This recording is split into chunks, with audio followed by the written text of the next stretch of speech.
Hello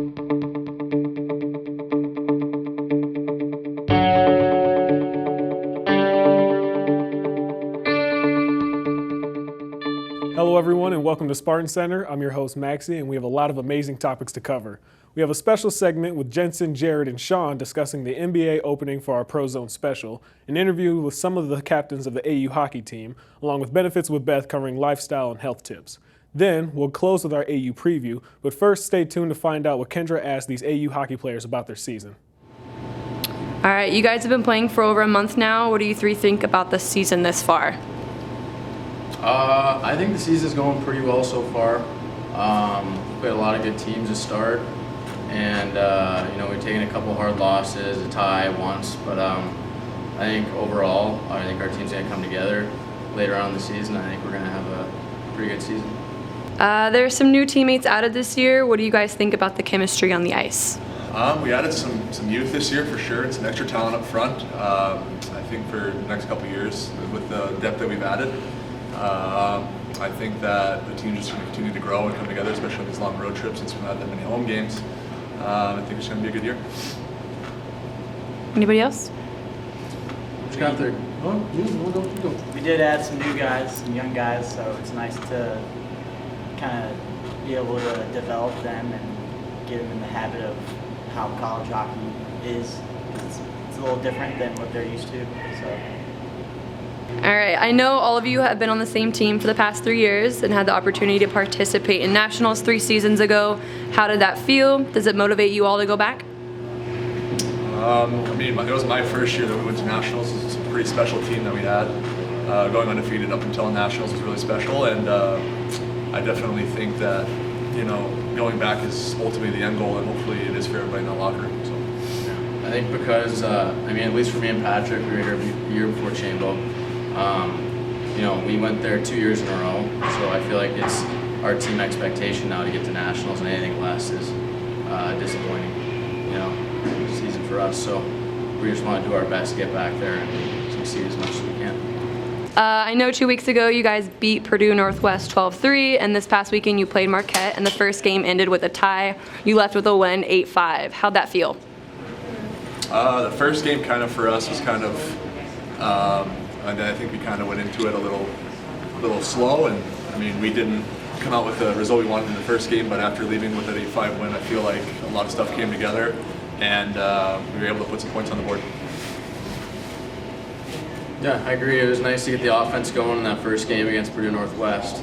And then, taking that week off, and we had a little slow start to play Marquette on that Friday, but Saturday I feel like, came out a little faster in the first and second periods, and, stuck to our game, and that's why we put up 8. I think in the game that we tied, it was not a lot of stuff was going right, and then it was nice to see in the game that we won, it all came together, and it showed, resulted in a W, so that was nice.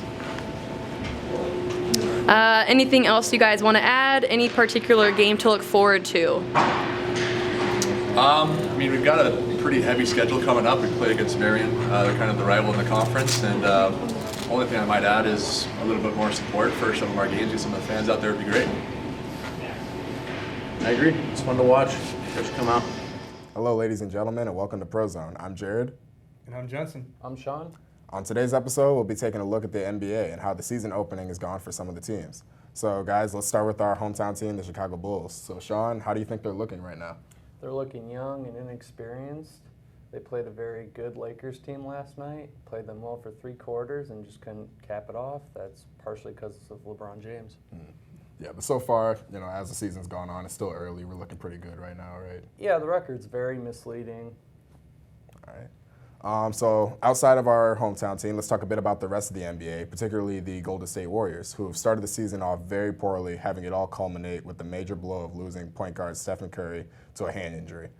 So Jensen, what's your take on the all-around negative projections for the former champions so far? Well, Jared, the Warriors are sitting at 2-5 right now. It isn't their best start, considering they were in the championship game last year against the Raptors. They're losing about 75% of their starting lineup right now due to injury, but they have Draymond Green in there. He is a veteran. The young core is focusing around him.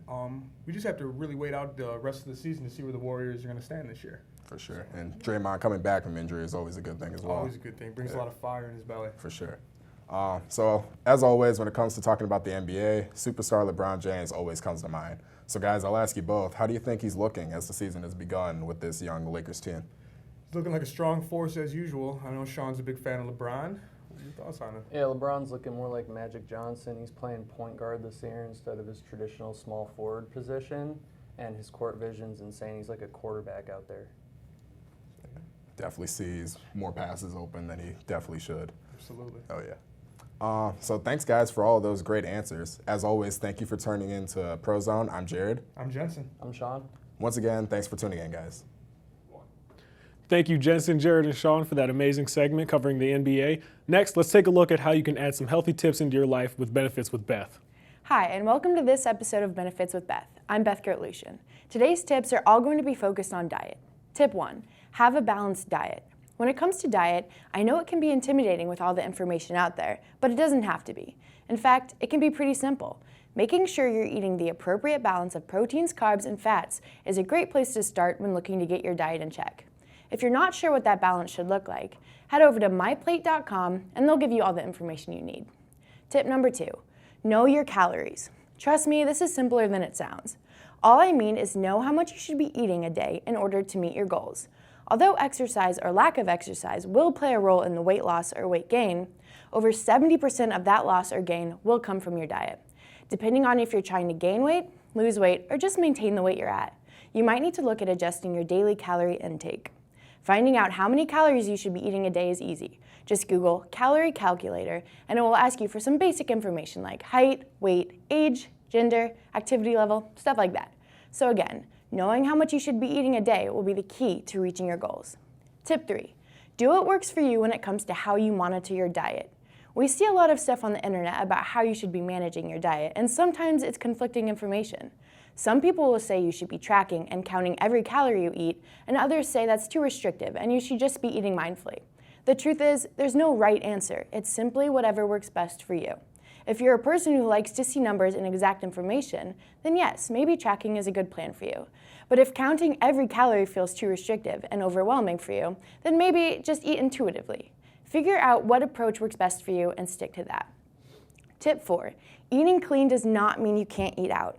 If you go out and eat something that's off your diet plan, that's okay. Just get back on track with your next meal. But going out and staying on track with your diet is very possible as well. When it comes to what you should order, look for items that are whole foods, such as chicken, fish, or red meat. And for sides, opt for veggies, fruit, or simple soups. Food is meant to be enjoyed, so regardless of your diet, don't be afraid to go out every once in a while. And tip 5, decide what meal times and sizes work best for you. When it comes down to it, there's no textbook answer for when you should be eating and what your portion sizes should be per meal. As long as you're eating within that calorie amount that we talked about earlier, the rest is totally up to you. If you know you're someone who gets really hungry in the evening, maybe try to save the majority of your food for later in the day and eat a smaller amount in the morning. If the food you're eating is within your diet, you'll reach your goals regardless of when you eat. That's it for Benefits with Beth. I'm Beth Gertlucian, and I'll see you next time. Thank you, Beth, for that awesome segment. I hope everyone is taking advantage of these amazing tips. Now, let's take a look at AU Preview, where we have 60 seconds to tell you about upcoming events and competitions going on around AU. Let's get started. We are already in the month of November, and like always, we will be keeping you guys up to date with Aurora Athletics. First, on November 5th, we have our men's soccer team will be going face-to-face with our bitter rival Benedictine in the NAC at 7 p.m., and that will take place in Montgomery, Illinois. Next, on November 8th, we have our bowling team facing off against the University of Wisconsin-Whitewater at the Warhawk Invitational, taking place in Madison, Wisconsin, and the times are to be announced. On Friday, November 9th, our football team travels to Milwaukee, Wisconsin to go head-to-head against Wisconsin Lutheran at 1 p.m. The Spartans are on a 5-game winning streak, and as of right now, let's hope they can keep that momentum going forward into the final stretch of the season. That's it for AU Preview. Thank you for watching, and tune in next time for another episode of SpartanCenter.